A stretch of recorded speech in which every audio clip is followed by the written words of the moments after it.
Vážené dámy, vážení páni, dovolte, aby som sa podelil s vami s našimi trojročnými skúsenosťami z fungovania nášho simulačného vzdelávacieho centra z Detskej fakultnej nemocnici z Banskej Bystrici. V úvode deklarujem, že nemám žiaden konflikt záujmov v súvislosti s touto prezentáciou a zároveň by som chcel využiť túto príležitosť a popriať simulačnému centru všetko najlepšie ku krásnym 5. narodeninám.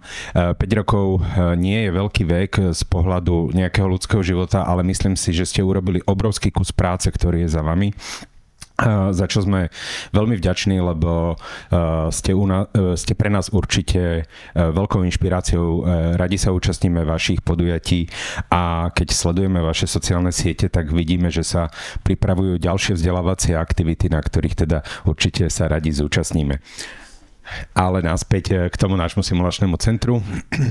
Sme simulačné vzdelávacie centrum ústavného zdravotníckeho zariadenia, čiže poskytovateľa zdravotnej starostlivosti. Simulujeme klinické postupy, komunikáciu, tímovú spoluprácu a v marci tohto roka sme oslávili svoje 3. narodeniny. A tie naše začiatky pred 3 rokmi robili sme 1-2 vzdelávacie aktivity mesačne. Aktuálne sme sa posunuli o kúsok ďalej. Robíme 1 až 2 vzdelávacie aktivity týždenne, čiže asi 4-krát viacej. A v roku 2022 sme poskytovali 1 vzdelávaciu aktivitu, ktorá bola založená na high fidelity simulácii, ktorú sme v podstate opakovali stále dokola. Aktuálne ponúkame 15 rôznych vzdelávacích aktivít s využitím viacerých simulačných modalít. V 22. sme sa zamerali, a teda my sme vznikli hlavne pre potreby našej nemocnice. Boli sme zameraní na postgraduálnu výučbu, robili sme vzdelávacie aktivity pre naše kliniky, našej nemocnice. Mysleli sme si, že to bude naša cieľová skupina ťažisková. V 2025 stále teda sa venujeme tomu postgraduálnemu vzdelávaniu, ale rozšírili sme spektrum ponúk pre našich zamestnancov, na čo som teda veľmi hrdý. Minulý rok sme začali robiť in situ simulácie, ktoré majú obrovský úspech, a taktiež začali sme robiť externé vzdelávacie aktivity s pediatrickou problematikou. Ale keďže všetci vieme, že simulačná medicína, o ňu je veľký záujem, posunuli sme sa aj do pregraduálneho vzdelávania, či už urgentnej zdravotnej starostlivosti, a od minulého roka učíme aj vlastne medikov zo Všeobecného lekárstva SZÚ z Bratislavy. Priestory, naše simulačné centrum, rád hovorím a používam, že máme najmenšie simulačné centrum, má 52 m2, máme 1 debriefingovú miestnosť, 2 simulačné miestnosti, 1 kontrolnú miestnosť. Tie 3 roky nás naučili a veľmi rýchlo sme pochopili, že nám chýbajú skladové a šatňové priestory. Je to na čo nás kolegovia z Brna upozorňovali hneď už na začiatku, keď boli na otvorení. My sme tomu samozrejme nechceli veriť, ale teraz áno, mali ste pravdu.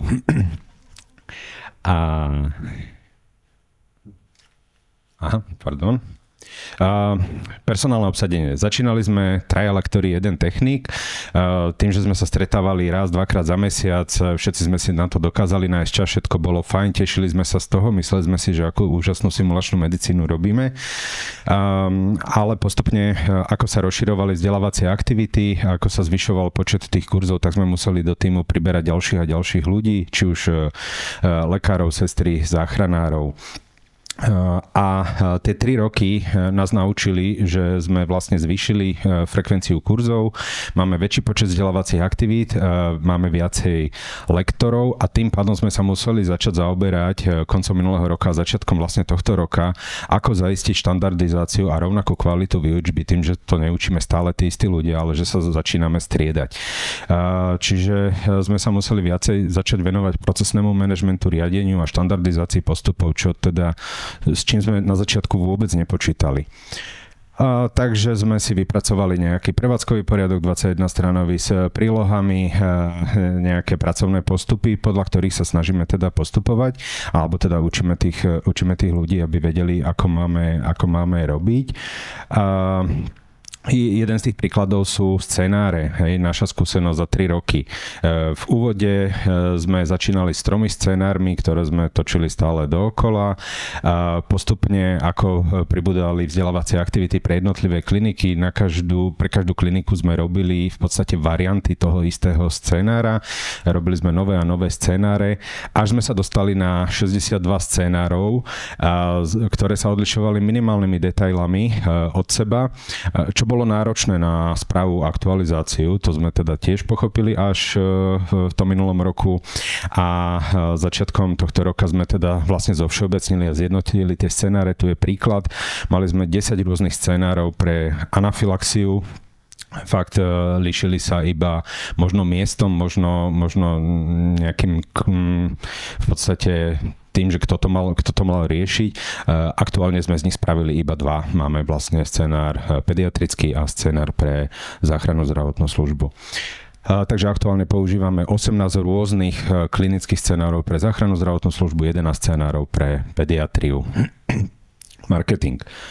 To slovo ja ako dinosaurus, hej, sociálny, som nevedel, čo to znamená, ale veľmi rýchlo sme pochopili, že bez facebookového účtu, instagramového účtu a bez vlastnej web stránky, ktorá sa nám síce ešte nepodarila úplne dokončiť, neprežijeme a musíme sa venovať aj tejto oblasti.